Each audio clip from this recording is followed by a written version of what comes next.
Bonjour Nathanaël Guidalia. Bonjour. Alors déjà, première petite question, est-ce que vous pourriez vous présenter rapidement, votre âge, où vous avez grandi, quelques informations de ce type-là? Alors, déjà bonjour, merci pour cette interview.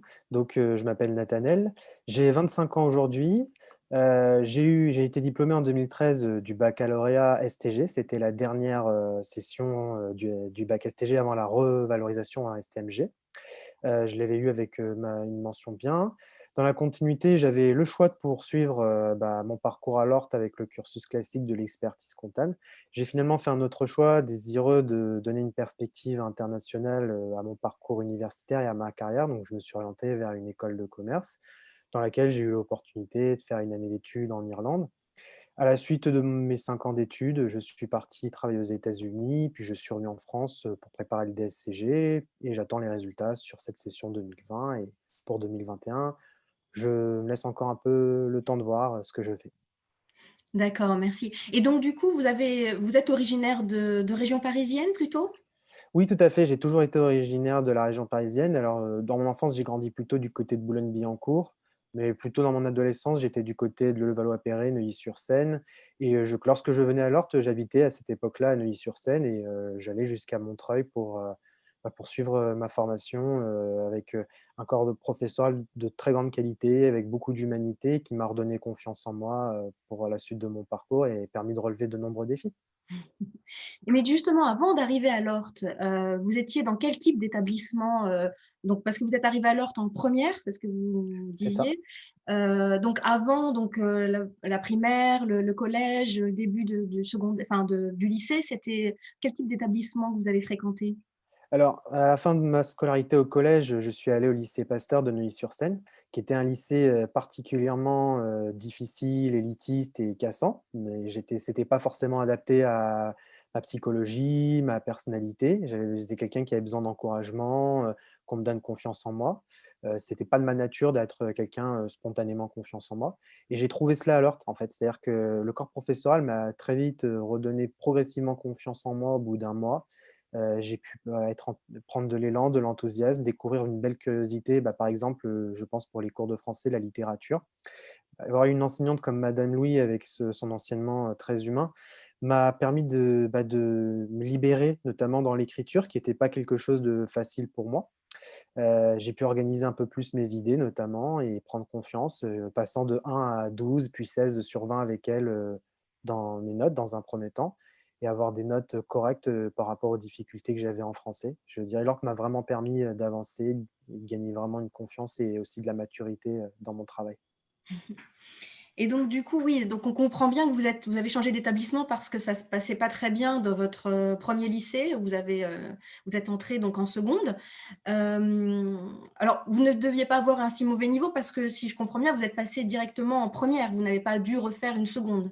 Non, non, j'étais en zone générale technologique. Le bac STG était vraiment un choix personnel, c'est-à-dire que je voulais, m'intéresser à l'environnement économique, juridique et comptable, ainsi que financier et je trouvais que le bac STG offrait vraiment, là, d'un point de vue concret, contrairement à un bac général et le choix d'aller le faire à l'Ordre, c'est par rapport à la pédagogie humaine parce que quand vous passez de 14 à 8 de moyenne générale en bossant 10 fois plus, ça peut être très décourageant et du coup, j'avais besoin de retrouver, vraiment de l'élan, de l'enthousiasme et le plaisir d'étudier. Je suis quelqu'un qui fonctionne vraiment, dans le plaisir d'apprendre, d'étudier et j'avais besoin de retrouver cette spontanéité-là que j'avais pu avoir, par exemple, au collège par moment et je l'ai retrouvée vraiment, à l'Ort et ça m'a permis complètement, d'être libéré, décomplexé et de suivre, d'aller jusqu'au bout et de réussir mon bac, vraiment comme j'aurais jamais pu l'imaginer au démarrage de ma seconde. Si on m'avait dit, c'est comme je disais à un de mes amis, si on m'avait dit lorsque j'ai commencé en seconde, la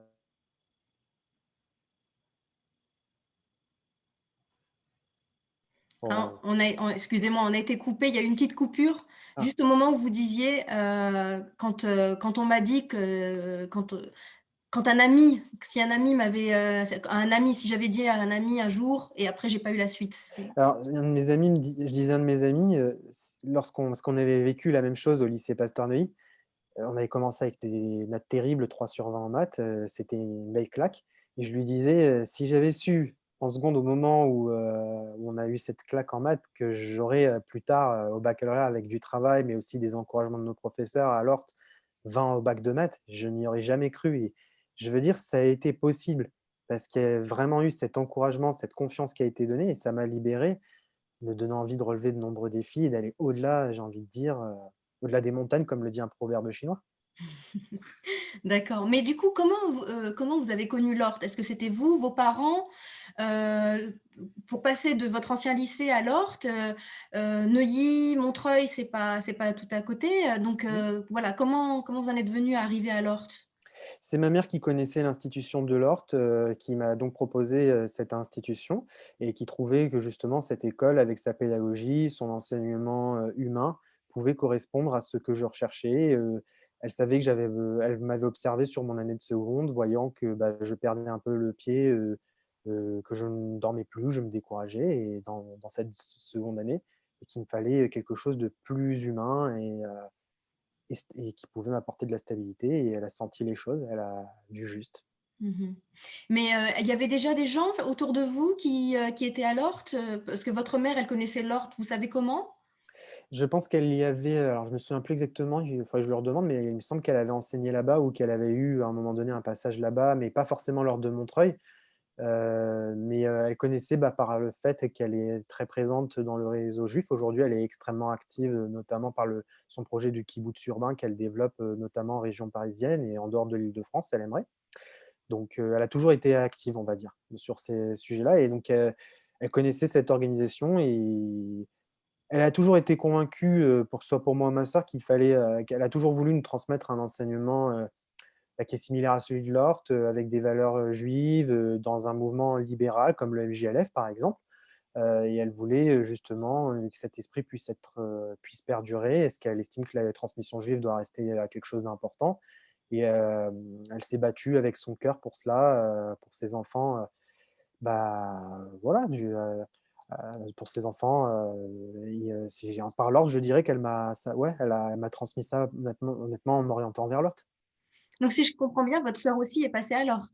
Alors, pas au même moment que moi, paradoxalement, ma sœur était restée ma sœur avait fait toute sa scolarité au lycée Pasteur. En revanche, ma sœur, a perdu un peu le pied, on va dire, plus tard dans les études, supérieures, mais a su retrouver une opportunité et c'est l'Orts qui lui a tendu la main et c'était pour sa troisième année, après une école de cinéma en 3 ans et elle a fait une formation en web analytique et ce qui lui a permis justement, bah, derrière de décrocher un emploi en apprentissage, de travailler, dans le web analytique, ce qu'elle avait envie de faire. Donc, ça lui a redonné, on va dire, du moral un petit peu lorsqu'il y a eu une phase de découragement, comme ça peut arriver à n'importe quelle personne dans son parcours, dans sa scolarité, dans sa vie même professionnelle.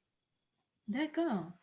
Oui, donc c'est presque une histoire de famille, aujourd'hui, l'Ort, chez vous, entre, la Oui. mère, votre sœur, Ouais, vous-même. on peut dire il y a une petite oui, on peut dire ça, on peut Mais dire c'est ça. quelque chose qu'on retrouve très, très souvent, en fait, hein, ce côté intergénérationnel de l'Ort. On a toujours c'est marrant, vous voyez, je ne savais pas que vous aviez une sœur qui était à l'Ort, que votre mère était peut-être passée à l'Ort, ça enfin, vous êtes pas sûr, mais peut-être en tant qu'enseignant, je crois, vous disiez peut-être? Elle avait alors je sais plus si je sais il y a une époque, quand on était en école juive à l'époque à Yagal Yaakov à Montrouge, elle venait parfois donner des cours, d'enseignement, sur le judaïsme. Je ne sais plus à quel niveau. Elle avait été, maïmonide par exemple. Je ne suis pas sûr qu'elle l'avait enseigné à l'Ort à ce moment-là. Alors est-ce qu'elle avait suivi à un moment donné un passage à l'Ort ou est-ce qu'elle a eu une relation qui lui a permis à un moment donné d'intervenir ponctuellement à l'Ort? Ça, c'est plus elle qui pourrait y répondre. Mais, en tout cas, je sais que l'Orte a fait partie à un moment donné de son histoire. D'accord. Alors, justement, avant de mettre les pieds, à l'Ort pour la première fois, est-ce que, par curiosité, est-ce que vous aviez une petite idée de l'histoire de l'Ort? Est-ce que vous connaissiez certaines choses sur son histoire? Est-ce que vous aviez conscience que c'était une institution aussi ancienne, quand vous y étiez, à ce moment-là? Est-ce que vous l'avez découvert par la suite ou est-ce que c'est quelque chose que vous découvrez aujourd'hui? Alors disons que quand je suis arrivé quand vous me demandez par rapport au moment où je suis arrivé à l'Orte en 2011. 11. Oui. Non, j'avais pas forcément connaissance de l'aspect historique, de l'institution de l'Orte. Peut-être, comment dire? On va dire, je n'étais peut-être pas aussi curieux, que je peux l'être un peu plus aujourd'hui. Mais, Mais non, je connaissais pas. Après, il y avait une conférence sauf erreur de ma part de monsieur Lombroso, comme il le fait souvent lors des journées portes ouvertes pour expliquer l'histoire de l'Orte, les valeurs, de l'école et sauf erreur de ma part, je crois que ça c'est l'origine est de Russie, si je dis pas de bêtises et que ça a commencé à partir de 1921, que ça s'est étendu à 130 pays dans le monde, si je dis pas de bêtises ou peut-être je suis un peu large, enfin je crois, enfin il me semble. Mais non, je connaissais pas, toute l'histoire. Depuis, je vous cache pas, j'ai un petit peu oublié certains aspects, mais j'ai le souvenir que c'est d'origine russe. Mais est-ce que le fait de savoir, par exemple, bon, cette institution, au début, elle était là pour porter secours à des populations juives en difficulté, persécutées, réfugiées, en France et dans le monde, comme vous l'avez signalé. Quand on sait ça, est-ce que c'est encore plus émouvant de se dire j'ai été dans cette institution-là qui a cette. Est-ce que ça vous inspire quelque chose? Est-ce que sur la façon aussi dont on s'occupe des élèves et on s'est occupé de vous, ça, du coup, ça fait résonance avec cette histoire? Bah, en fait, le sentiment que j'ai eu lorsque j'y étais, j'ai vraiment eu le sentiment qu'il y avait un amour qu'on retrouverait pas du tout, dans la sphère publique, par exemple les écoles publiques ou mais un amour vraiment des enseignants pour leurs élèves à l'Orte, comme si c'était leurs enfants. Je les prends par la main et je les amène jusqu'au bout, quelle que soit leur qualité, leurs défauts, bah, pour aider un jeune vraiment de s'accomplir et de se construire et de gagner confiance en eux. Je vais dire, je suis admiratif parce que c'est une institution qui a pris des gens, j'ai envie de dire, bah, voilà, qui étaient vraiment en difficulté et qui les amène tout en haut. Je trouve que ça a beaucoup plus de valeur, vous voyez, qu'un lycée élitiste comme Pasteur. Pas pour le dénigrer lui particulièrement, il y en a d'autres, hein, mais moi j'ai du mal avec les lycées élitistes, vous voyez, qui se disent publics. Je préférais qu'ils soient privés, vous voyez? Mais je préfère vraiment la démarche, je prends un élève et je l'aide à aller très haut, à dépasser des défis, à croire en lui, à soulever les obstacles et je trouve pour moi sur cet aspect-là, oui, l'Ort pourrait, être cité parmi les meilleurs lycées de France, sur ce point-là, franchement et par rapport à ce que vous dites sur l'aspect historique, bah, si on ouais, on pourrait se dire d'un point de vue historique, par rapport à ce qu'a défendu l'Ort par le passé, il y a toujours cet aspect-là quelque part qui perdure et j'ai envie de dire, quand forcément vous êtes réceptive, que vous soyez enseignant, élève, vous apprenez l'histoire de votre institution, vous entendez cette histoire qui vous touche, qui vous sensibilise, bah, vous vous l'appropriez et vous essayez de prendre les valeurs que vous transmet l'institution pour les mettre, à cœur dans l'intérêt social des élèves. Je vais revenir du coup, merci, je vais revenir du coup un peu plus sur votre parcours, précisément. Donc vous dites que vous avez, choisi la formation, de suivre un bac STG, donc aujourd'hui STMG. Alors si je me trompe pas, j'ai noté ce que ça veut dire, Sciences et technologies du management et de la gestion, C'est ça, STMG. c'est ça. Est-ce que donc vraiment cette orientation vers un bac STG, comment elle s'est faite? Est-ce que vraiment vous avez eu donc votre mot à dire sur le choix qui a été fait? Alors, si je reprends mon année de seconde, c'est à ce moment-là que ça s'est fait. Au bout de 2 mois, je voyais que je perdais pied, que ça n'allait pas au lycée Pasteur. Je pouvais travailler, mais je sentais que, ça ne prenait pas le bon tempo, ni le bon chemin, ni le bon rythme. Et je savais par rapport aux échos qu'on avait à Neuilly sur ce lycée-là que si on perd pied très vite, ça va être très dur derrière. J'envisageais même de changer de lycée à un moment donné, ce qui n'a pas été possible. Mais j'ai commencé à me poser des questions aussi sur mon orientation. Je savais que je n'avais pas, le profil pour être dans un bac scientifique. Mais par contre, je savais ce qui m'intéressait. Regardant l'actualité, curieux de comment je voulais vraiment me soucier des questions, économiques, internationales. Et je me suis intéressé en regardant de plus près, bah, ce que proposaient les différents bacs et lorsque j'ai regardé sur l'ONICEP, les différentes matières du bac, bah, aujourd'hui STMG, à l'époque STG, les matières m'ont davantage parlé que, le bac économique où ça me semblait encore un peu abstrait. J'avais besoin de concret à ce moment-là. Du coup, j'en ai parlé un peu à mes parents. J'avais mon père qui était un peu réticent, qui avait un peu, une méconnaissance, du bac, des bacs technologiques. Mais qui voulait, voilà, se dire: «Est-ce que malgré tout, ça allait pas me fermer des portes? Ça pouvait m'ouvrir des portes?» Ma mère n'y connaissait pas vraiment grand-chose sur les spécificités du bac. Elle, ce qu'elle a observé, c'est que lorsqu'il fallait faire un choix, d'école, elle a tout de suite pensé à l'Orte parce qu'elle avait, regardé, elle s'était renseignée et elle était convaincue que l'Orte pouvait être la bonne école pour moi.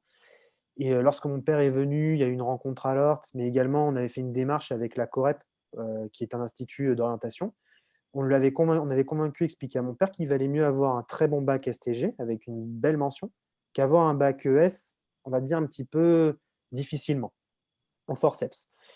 Et donc du coup, convaincu par cela, bah, je suis à Lort et mon père et ma mère ont été convaincus. Lorsque mon père est venu à Lort, bah, il était un petit peu, comment dire?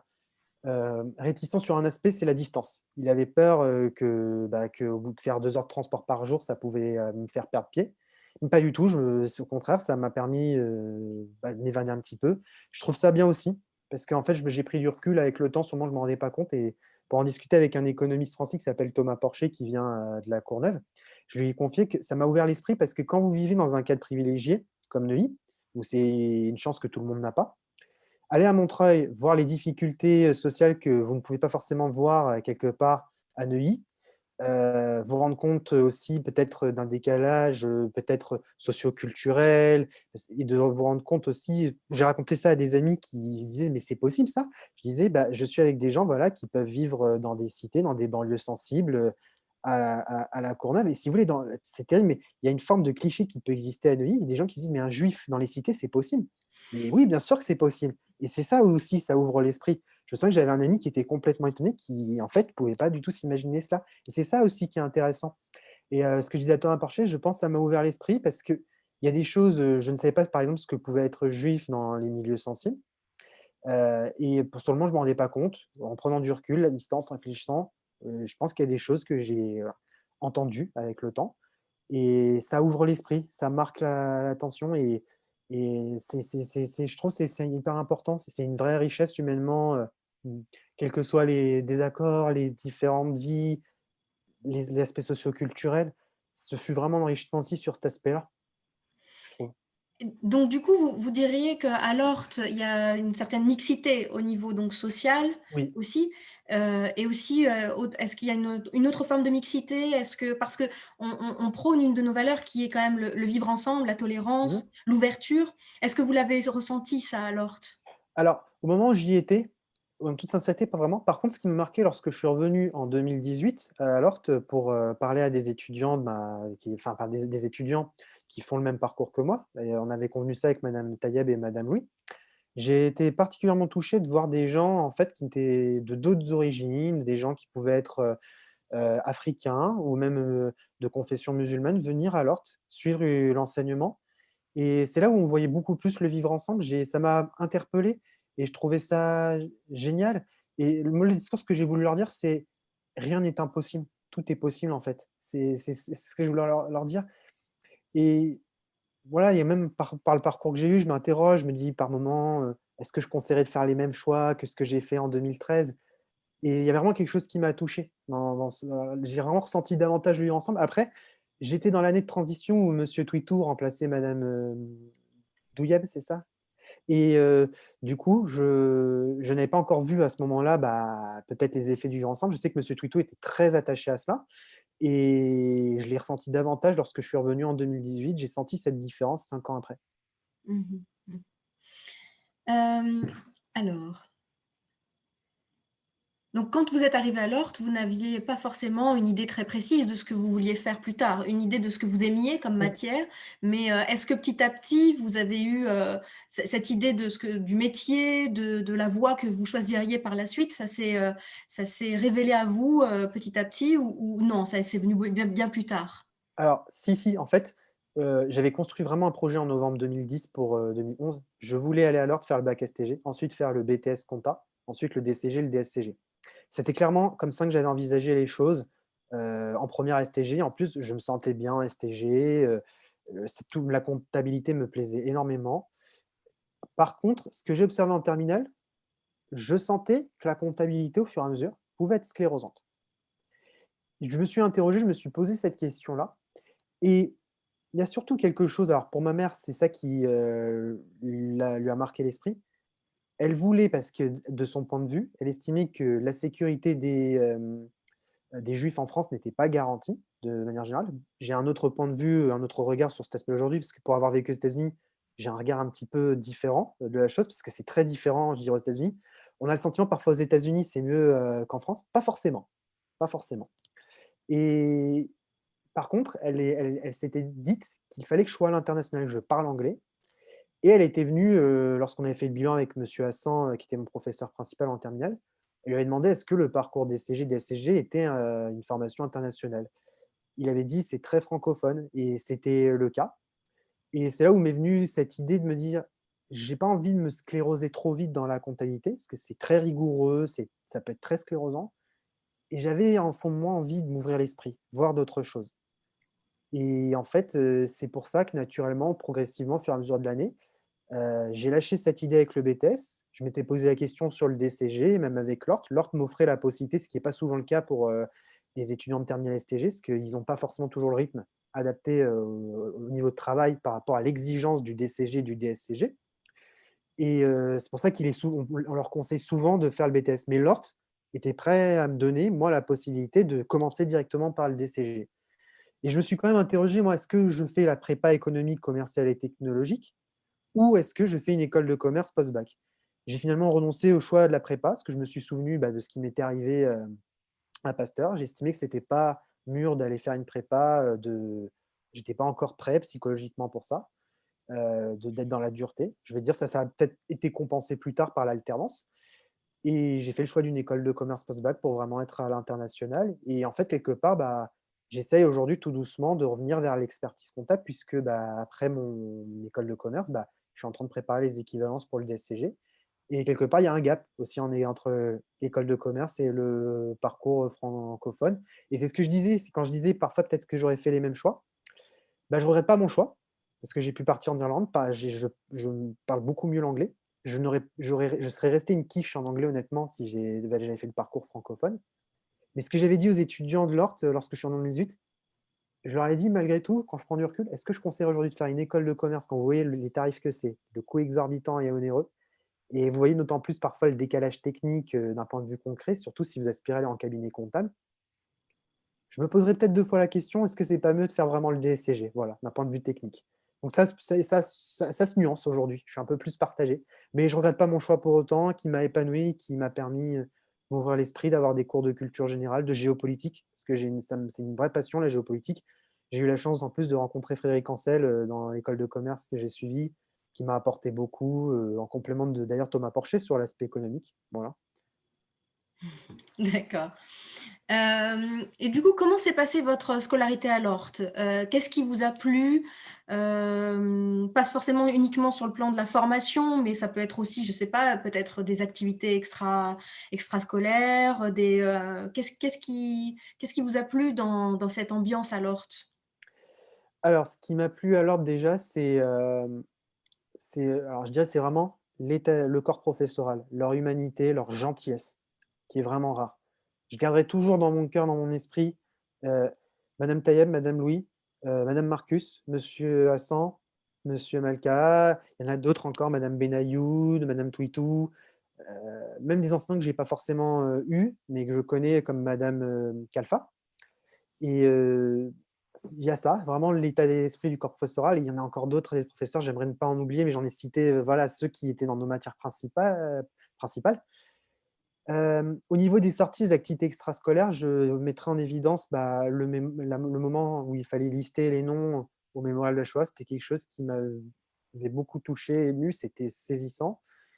Après sur d'autres sorties, j'ai pas eu l'occasion d'en faire. Il y avait eu un contexte particulier aussi qui facilitait pas non plus, cela à l'époque, puisqu'on était au moment il y a eu les attentats de 2012, à Toulouse et je crois qu'il y a eu d'autres aspects en 2013 qui ont pas facilité d'autres sorties, mais je garderai celle-là qui est quand même un moment fort émotionnellement et c'était touchant d'aller à la rencontre des personnes qui ont perdu des gens dans le génocide et on sentait on donnait la liste des noms, qu'on disait les noms des personnes, qu'il y avait une sensibilité qui était vraiment reçue dans la salle et de nous avoir préparés à bien dire les noms des gens, ça montre l'importance que témoigne l'ORT à la valeur de la cause, juive, de la cause israélienne, de ce que nous avons vécu par notre histoire.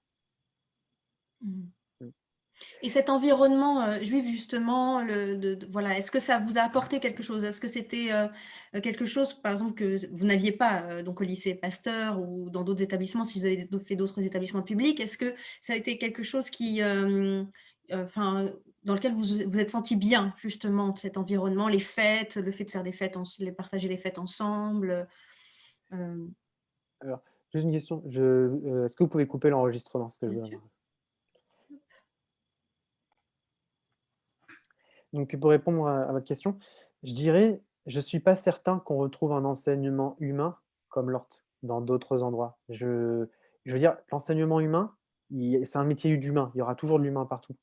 Mais avec la gentillesse fine et la particularité de l'enseignement de l'ORT, et ce que vous disiez notamment par rapport à cette transmission depuis, la Russie 1921 et même, l'enseignement juif, je pense qu'il y a un côté atypique et qui se ressent dans la gentillesse, l'humanité, qui est propre en fait, j'ai envie de dire, bah, à notre communauté, notre histoire, notre philosophie de vie, qu'on peut retrouver et que d'autres, bien évidemment, d'autres communautés, d'autres, horizons peuvent avoir.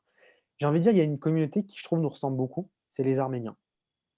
Ils ont, je trouve, quelque chose de très sensible aussi, très atypique aussi, dans leur manière à eux. Un côté oriental, encore différemment. Mais oui, j'ai envie de dire, si vous me dites l'enseignement juif, est-ce qu'il se ressent à l'orte? Oui, oui, j'ai envie de dire, il y a ce côté atypique. Il y a quelque chose d'atypique que vous retrouverez pas ailleurs, qui fait je veux dire le côté atypique, la force, la vraie vie de l'orte, j'ai envie de dire. Mmh. Merci. Alors donc vous disiez après votre, bac, donc vous avez fait le choix d'aller vers une école qui, proposait une ouverture internationale et Mmh. justement donc, vous avez été, donc en Irlande, vous avez Ouais, été aux États-Unis. c'est ça. Hem, Est-ce que, les 2 années à l'Ort ont joué un rôle dans le fait que vous ayez, choisi justement de poursuivre vos études après le bac, de mener même des études, longues? Et aussi, dans le choix, que je dirais lucide, mais qui n'est pas forcément simple à 18-19 ans, voire un peu plus âgé, de partir à l'étranger, de loin de sa famille, de ses amis et cetera. Est-ce que l'Ort a joué un rôle là-dedans dans ces, L'Orte a forcément joué un rôle. Je veux dire, si je n'étais pas allé à l'Orte entre 2011 et 2013, j'aurais jamais fait une école de commerce post-bac, j'aurais jamais, relevé les défis d'aller faire 7 concours aux écoles de commerce post-bac. L'Orte a joué un rôle parce que les enseignants m'ont donné confiance en moi, m'ont donné l'envie de relever des défis. C'est vraiment à ce niveau-là que l'Orte a joué un rôle. Donc je veux dire, rien n'aurait été possible si je n'étais pas passé à l'Orte. Je serais passé par exemple, le lycée qui était, le plus proche de chez moi à l'époque pour le bac STG, c'était le lycée Léonard de Vinci ou le lycée Albert Camus de Bois-Colombes. Ça n'aurait pas été possible dans ces lycées-là de relever ces défis-là. Je n'aurais jamais en plus eu la démarche, la curiosité de me dire: «Je vais vers une école de commerce, j'ai envie d'aller à l'étranger». Jamais j'aurais eu cette idée-là et c'est là où je dirais l'Orte a joué un rôle. Parce que c'est vraiment de me dire: «OK, je peux prendre confiance en moi, je peux relever les défis et j'en suis capable» et je peux vous dire je suis sorti de l'Orte avec mon bac, ouais, j'avais une confiance en moi. Je savais aussi le défi qui était, bah, pas facile d'aller vers une école de commerce post-bac parce que, bah, l'école dans laquelle j'étais, il y avait que 0,1 de STG qui était accepté. Alors pas parce que c'est un problème de niveau, mais parce qu'en réalité, les gens STG ou en bac techno manquent de confiance en eux, ne croient pas toujours en eux. Alors que et c'était la démarche en 2018 lorsque je suis venu voir, je leur dis: «Ayez confiance en vous, vous pouvez le faire. Si vous avez les moyens, vous pouvez le faire. Il y a des écoles accessibles, d'autres moins. On peut le faire». J'ai vraiment voulu parler de la confiance et là-dessus, l'Ort peut nous amener au-delà des montagnes, j'ai envie de dire, pour reprendre encore le proverbe chinois qui me parle beaucoup. Alors aujourd'hui, donc vous avez un master comptabilité, conseil et audit. Mmh mh. Vous avez préparé le diplôme supérieur de comptabilité et gestion, donc ce fameux, DSCG, C'est ça. donc pas à l'Ort? Non, non, non, je l'ai pas fait à l'ordre, je l'ai fait, avec, l'ENOS parce que c'était un partenariat et un planning qui était privilégié par le cabinet qui m'a recruté. D'accord. Mais le DSCG, si je me trompe pas, c'est un niveau, master aussi? Oui, c'est en fait, c'est le double ma enfin, c'est un niveau master. La différence, c'est que les masters CCA, que ce soit à la fac ou, par les écoles de commerce, délivrent des équivalences sur le DSCG, donc on a la totalité du DCG. Dans mon cas, j'avais 17 équivalences sur 20. J'ai passé en candidat libre en 2019 la matière la plus facile des 3 qui me restaient à passer, que j'ai obtenue. Les 2 plus difficiles, je les ai préparés. J'ai fait le choix de revenir en alternance pour des raisons, professionnelles, d'un point de vue technique, parce qu'il y avait vraiment ce décalage entre une école de commerce, et le parcours expertise comptable. Je suis aussi le conseil, de l'associé du cabinet dans lequel j'ai travaillé entre le 5 septembre 2016 et le 31 juillet 2018, qui m'avait dit à ce moment-là, qui me recommandait de prendre une année de plus en alternance, qu'il estimait que j'avais besoin de temps, ce qui est mon cas. J'ai toujours été quelqu'un, même si, je peux donner une autre apparence, je suis quelqu'un en fait qui a besoin de temps, de bien faire les choses, heu je pense son conseil était à ce moment-là le bon. Mais j'ai eu une autre opportunité, finalement, ça n'a pas pu se faire et je suis allé aux États-Unis et finalement, au retour des États-Unis, bah, je me suis dit: «C'est le choix qui me semble le plus cohérent de reprendre une année, pas tout de suite se lancer dans le CDI». Je me sens pas encore prêt pour ça. C'est pour ça que je me pose la question, est-ce que je fais un VIE, par exemple, pour retourner à l'étranger? Qu'est-ce C'est que la c'est un question. VIE? C'est un volontariat international en entreprise. C'est la question que je me pose pour 2021. Préférant laisser pour le moment, le diplôme d'expertise comptable plus tard, estimant que le diplôme d'expertise comptable, en plus, c'est un diplôme, comme le disait, l'associé de ce cabinet-là, où ça c'est pas forcément nécessaire de l'avoir très jeune, à 26 ans. Il y a eu un cas, qui a réussi à l'avoir à 26 ans, il y en a, ça arrive. Mais il vaut mieux avoir la maturité professionnelle et conforme à l'exigence du diplôme et je me dis: «Je suis encore jeune, j'ai 3 ans de stage, autant profiter de choses que je ne pourrai plus faire après», comme le VIE qui est limité jusqu'à 28 ans. Il y a aussi le programme Massa pour aller en Israël, pourquoi pas, qui est aussi limité, bah, jusqu'à 30 ans. C'est des réflexions que j'ai en ce moment et je vais voir, ce sera pour 2021. Ça sera conditionné aussi, bah, par le DSCG aussi, le contexte de la pandémie, des aspects personnels aussi. Et voilà, mais alors du coup, là, je suis en train de préparer les 2 équivalences qui me manquent. Quand vous passez par la fac, il vous manque forcément les 2 équivalences, la 1 et la 4. Moi, je les ai passées en 2020, j'attends de voir les résultats. C'est les 2 plus difficiles et souvent, bah, quand vous passez du master CCA, vous n'êtes pas préparé de la même manière que lorsque vous avez fait le cursus classique DCG, DSCG. Les gens qui ont fait le DCG, DSCG sont mieux armés techniquement et après ce qu'on entend aussi de la part de nos professeurs en DSCG, ils disent qu'ils sont mieux armés techniquement, mais les autres ont d'autres choses, d'autres qualités qui peuvent faire la petite différence, le jour d'un examen. Donc voilà, souvent on dit que les gens qui ont fait le parcours classique sont plus destinés à l'expertise comptable. Ceux qui ont fait une école de commerce, pour regarder ma promo, ils font plus de l'audit finalement. C'est assez intéressant les profils, les différences, comment ça s'oriente. Donc heu, donc là j'attends pour les 2 dernières épreuves et j'espère que ça va marcher. On croise les doigts. Mmh. Et du coup, donc en fait, ces deux ce DSCG et ce master CCA sont un peu complémentaires? Parce que Oui. sinon pourquoi, s'infliger ça à un deuxième master? Bah, c'est pour préparer à terme le diplôme d'expertise comptable. On est obligé, on peut commencer le diplôme d'expertise comptable en ayant 17 équivalences sur 20. Souvent, vous avez plein de cabinets qui vous diront qu'ils ne sont pas d'accord avec cela, parce qu'il vaut mieux d'abord finir step by step les choses. Moi, j'avais cette opportunité-là aux États-Unis à un moment donné, parce que j'avais pas encore validé mon DSCG.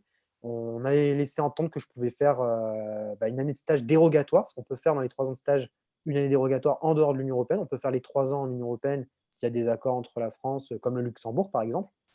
Les États-Unis, je voulais essayer valider effectivement, une année dérogatoire, conformément à l'article 70, du décret du 30 mars 2012 sur la profession.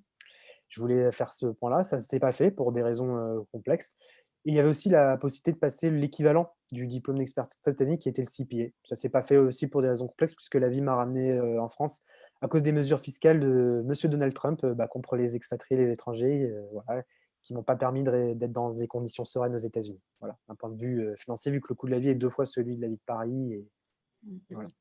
Mais vous avez quand même aujourd'hui envie d'y retourner aux États-Unis? Vous avez, c'est toujours un quand vous me parlez de pays de destination où vous vous voyez là peut-être éventuellement l'année prochaine, ça fait partie, de votre top 3 en fait? Alors les États-Unis, ça restera ouais, New York, j'étais à New York, donc ça restera vraiment dans mon cœur, New York aussi, comme Dublin. Bah, le VIE en réalité, si on se penche vraiment sur le sujet, j'ai discuté avec une amie qui voulait le faire en Israël. Je lui ai dit: «Il vaut mieux faire ça en Israël et garder le VIE pour une autre destination».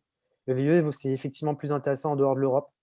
C'est intéressant, par exemple, pour des pays comme les États-Unis, l'Australie, ou peut-être des pays asiatiques. Après, c'est pas facile de manger, j'ai envie de dire que si vous êtes manger cachère, c'est pas facile de manger cachère, quand vous allez en Asie. Mais, des pays comme la Chine, le Vietnam, ce sont des pays intéressants aussi pour un VIE. C'est des expériences humaines différentes qui dépaysent. Heu, oui, les États-Unis font partie de ça. Après, il faudra que je vois si c'est faisable personnellement. Le contexte pandémique, peut être restreindre ce point-là.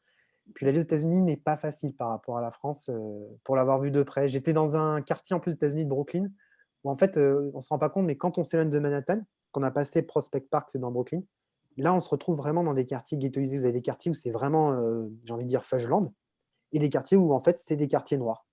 Dans mon cas, j'étais dans un quartier de Flatbush, qui est un quartier populaire où c'était plutôt majoritairement la communauté noire qui était présente, mais j'étais à 20 minutes à pied, du quartier juif et je pouvais y aller les dimanches, m'y promener.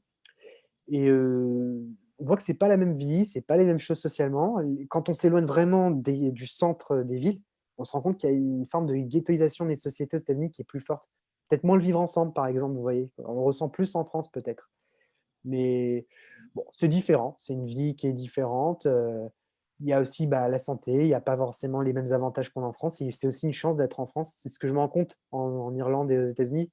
C'est au niveau de la santé, oui, heureusement qu'on est en France parce que c'est un pays vraiment généreux. Tout n'est pas facile, c'est compliqué quand on a envie d'entreprendre en France, faire son business. C'est plus facile aux États-Unis, même si au début il y a des barrières, c'est un peu dur. Quand je serai aux États-Unis, on accompagnait justement les filiales de sociétés françaises à s'implanter aux États-Unis. Il y avait des barrières administratives, on était là pour les accompagner. Ça permet de comprendre la complexité du système américain, qui est passionnant, mais qui est très complexe. Mais en France, c'est plus compliqué, parce qu'il y a beaucoup de charges. Mais par contre, aux États-Unis, c'est la fiscalité qui est plus complexe. Mmh. Mmh. Alors pour la prochaine question, vous avez déjà commencé à y répondre, précédemment.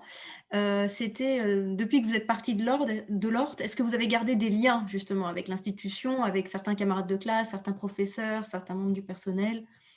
Heu, je vous laisse répondre. Alors, tous les enseignants, madame Tayeb, madame Louis, monsieur Malka. Monsieur a sans moins de nouvelles ces derniers temps. J'ai eu l'occasion en 2018, avant de partir aux États-Unis, de reprendre un café, bah, avec madame Tayeb, madame Louis et madame Marcus. J'ai eu l'occasion de croiser madame Benayoun aussi. Je crois que c'était le 22 novembre 2018, si ma mémoire est bonne.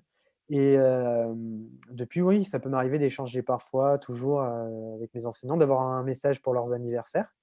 Donc, j'ai gardé aussi des contacts avec monsieur Lambroso. On échange parfois quelques petits messages, parfois sur, Facebook. J'aime bien aussi parfois ce qu'il publie sur de la musique ou sur, des aspects historiques, ce qu'il partage sur l'Ort. Ça me touche toujours autant, ça me fait du bien, bah, de suivre un petit peu l'actualité, de l'Ort. Et ouais, sur cet aspect-là. Après au niveau de mes camarades, est-ce que j'ai pu recroiser des camarades par moment. Paradoxalement, j'ai recroisé un camarade qui avait, bah, été viré de l'Ort en terminale pour un problème de comportement et je l'ai recroisé en fait, à la Paris School of Business, l'école de commerce. Alors lui, il venait d'entrer en master CCA, moi je venais de finir.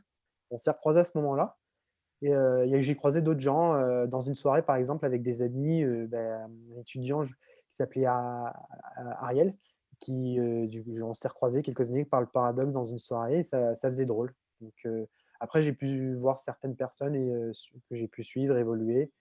Il y en a un avec qui je suis toujours en contact qui s'appelait Adam Smeza, qui n'était pas arrivé en première, mais qui est arrivé en terminale, qui a fait seulement une année, mais je crois après il avait fait un BTS à l'Ort et aujourd'hui il fait une formation dans le digital et aujourd'hui il est en Israël.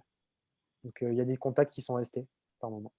Mais je vois qu'en fait, on vous a aussi sollicité pour venir témoigner de votre, parcours, auprès d'élèves, justement qui préparent, le bac, STMG, si j'ai bien compris, c'est ça? Oui, c'est en fait ce que je voulais leur dire, je voulais leur dire, qu'il y a pas d en fait, souvent on veut montrer des personnes en exemple pour donner envie aux gens, d'avoir confiance. Moi j'ai envie de leur dire, il y a pas pour moi si vous voulez, j'ai pas cette notion, il y a des élèves exemplaires. Par contre, il y a des élèves sur lesquels on peut s'inspirer pour se donner des idées. Il faut construire en fait son propre exemple, sa propre image, pour se donner le rêve en fait. Le rêve de dépasser certaines choses, d'aller au-delà, de certaines choses. Et c'est ce qui était différent et c'est ce que j'en discutais avec madame Louise, c'est qu'en fait, cette génération que je voyais en 2018, elle était pas tout à fait pareille que la mienne. On dit que moi, c'est la génération Y, eux, c'est la génération Z. Il y avait des petites différences. Heu, eux, ils sont nés vraiment avec le téléphone dans la main. Nous, on a vu le téléphone arriver progressivement dans la main. La génération de madame Louis, madame Tayeb, je dirais, ils ont vu toutes les évolutions technologiques. Pour eux, si vous voulez, le grand changement, j'ai envie de dire, c'est l'arrivée d'internet. Pareil pour mes parents, j'ai envie de dire. Alors que peut-être notre génération, nous, c'est, le téléphone qui est arrivé dans la main, alors qu'eux, j'ai envie de dire, ils sont vraiment nés avec le téléphone dans la main, et ça crée des différences. Et en fait, ce que me disait madame Louise, cette génération-là, qu'il faut leur montrer. Ils n'ont pas, comme les générations précédentes, cette démarche d'aller chercher, d'aller peut-être plus en profondeur. Ils ont vraiment besoin qu'on leur montre, qu'on les accompagne. Et c'est ce que je m'étais pas forcément rendu compte de ça, mais madame Louise avait plus de recul, sur ce point-là que moi, par son expérience, par, son métier et elle voyait très juste là-dessus. qu'il fallait montrer et ce que j'avais envie de leur dire, c'est de bien réfléchir, de se construire des idéaux, des rêves et de se dire que nothing is impossible. Merci beaucoup. Pour tous ceux qui toutes celles qui vous regarderont, si vous deviez dire un dernier mot sur ce que l'Orт a représenté et représente pour vous, vous diriez que l'Ort pour vous, c'est L'ordre, c'est une institution qui restera toujours dans mon cœur, qui fera partie de moi et qui peut être effectivement très fier de la réussite, de ses élèves, et j'espère en avoir été, parmi l'un, si je fais partie de cette réussite et en tout cas, moi, ça m'a donné, ouais, beaucoup de bonheur dans ma, on va dire, renaissance, un petit peu après avoir été découragé à Pasteur. Ça m'a vraiment fait du bien et je sur le moment, vous voyez, je ne m'en rendais pas compte, mais j'étais dans ma colère, contre Pasteur. C'était mon catalyseur. Je me forgeais mon mental par rapport à ça et quand je prends du recul aujourd'hui, parce qu'on dépasse les choses à un moment donné, on grandit, on mûrit. En fait, j'ai envie de dire, l'Orт m'a donné tout, en fait, pour la suite. M'a donné vraiment, des clés du succès et m'a permis j'ai envie de dire, c'est comme si j'étais accompagné, par des professeurs qui étaient nos parents et en fait, bah, à un moment donné, on s'émancipe de nos parents, quelque part. Moi, ça a été au bout de 2 ans, d'autres ont fait un BTS, des CG, c'est un peu après, mais j'ai envie de dire, c'est ça, en fait. C'est on a un relais, qui sont comme des parents et on s'émancipe en eux parce qu'on grandit, on évolue. merci beaucoup et pour terminer, est-ce que vous voulez bien souhaiter un bon anniversaire à Horte-France? Et ben, je souhaite un très bel et heureux anniversaire pour le centenaire de l'Orte avec, tout le bonheur et jusqu'à 120 ans encore. Plein d'années encore. Merci beaucoup à Nathanaël Guidalia d'avoir, témoigné. On croise les doigts pour les résultats du DSCG et on vous souhaite, bon courage et une bonne continuation, pour la suite. Merci à vous pour cet entretien et c'est toujours un plaisir de témoigner pour l'Orte.